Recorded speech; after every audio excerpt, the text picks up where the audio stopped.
Hi, welcome to Loft 801. My name is Diego, and today I'm talking about the concluding installment in Tiwest's X series, Maxxxine. Starring Mia Goth as the titular character, the film was released on July 5th, 2024. Set in 1985 Los Angeles, Maxine Minx relentlessly pursues fame in Hollywood's cutthroat environment amidst a series of brutal murders. Quick heads up, this review will contain some spoilers, so please continue at your own risk. Alright, you've been warned, so I'm hopping in 3, 2, 1. After surviving the harrowing events of X, Maxine relocates to Los Angeles with aspirations to become a mainstream actress. She lands a role in The Puritan 2. It's her chance to be a scream queen, but the Night Stalker is out and about committing violent murders against adult film stars, hookers, and the homeless. These murders cast fear and suspicion in the industry and seem to be tied closely to Maxine. Detective Torres and Williams investigate these murders hot on the tail of Maxine, while private investigator John Labatt harasses Maxine. Thematically, the movie explores ambition, exploitation, and the dark side of the pursuit of fame. The Hollywood industry objectified and villainized women in the 1980s. Moral panic such as satanic panic was prevalent back then.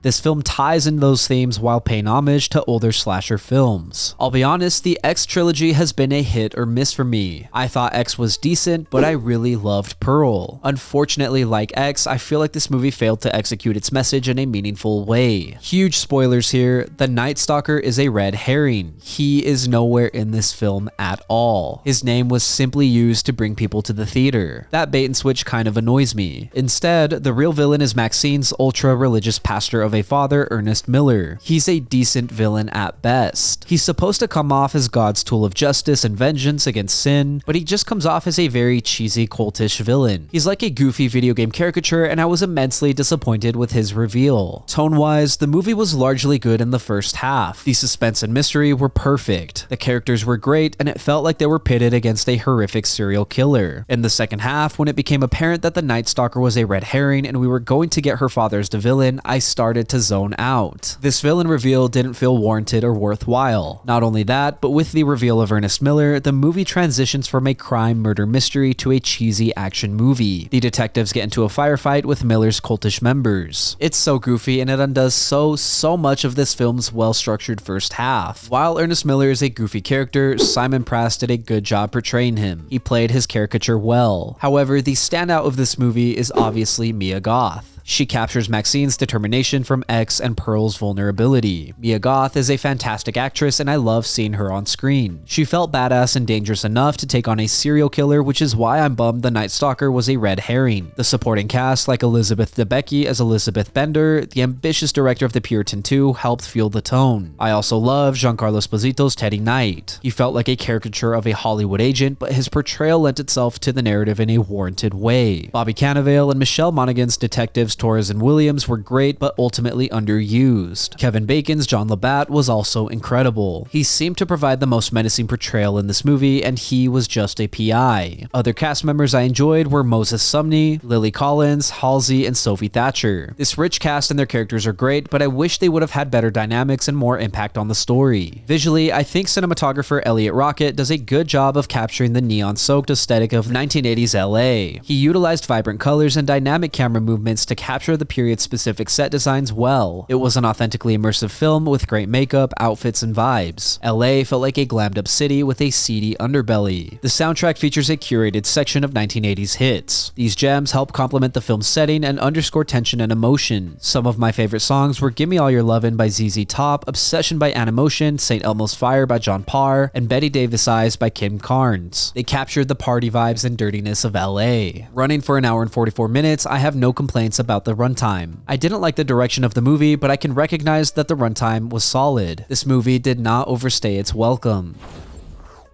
Maxine offers a stylish yet uneven conclusion to Tiwest's X trilogy. It showcases strong performances and a visually immersive depiction of 1980s LA, but falls short in its narrative execution. Mia Goth shines as Maxine, embodying the character's familiar fierce determination and Pearl's vulnerability. The supporting cast, including Elizabeth Debicki, Kevin Bacon, and Giancarlo Esposito, add depth to the film's tapestry of characters. The cinematography and production design are neon-soaked and depict the underbelly of Hollywood well. The soundtrack effectively amplifies amplifies the era's energy and mood. However, all these positive elements can't make up for the lack of the Night Stalker in the film. The tonal pivot from a serial killer murder mystery to goofy action is very jarring, and the caricature of a villain is disappointing. As a trilogy capstone, Maxine fails to capitalize on the meaningful execution that made Pearl a standout. While still enjoyable, you can feel and see the missed opportunities to deliver a more impactful and cohesive conclusion to Maxine Minx's journey. While this trilogy is worth watching, Pearl is the film that shines, not Maxine. Thank you for listening to my review of Maxine. If you enjoyed the content, leave a like and hit subscribe. If you did not enjoy the content, thank you for sticking around. As always, I would love to read what you have to say, so leave a comment and let me know what you're thinking. Also, if there's something you want to see reviewed, don't forget to let me know and I will do my best to get to it. Lastly, if you want to see some more from me, then you can check out my vlogs linked up above or my podcast, Good Friends. Again, thank you for watching. My name is Diego and I will see you next time.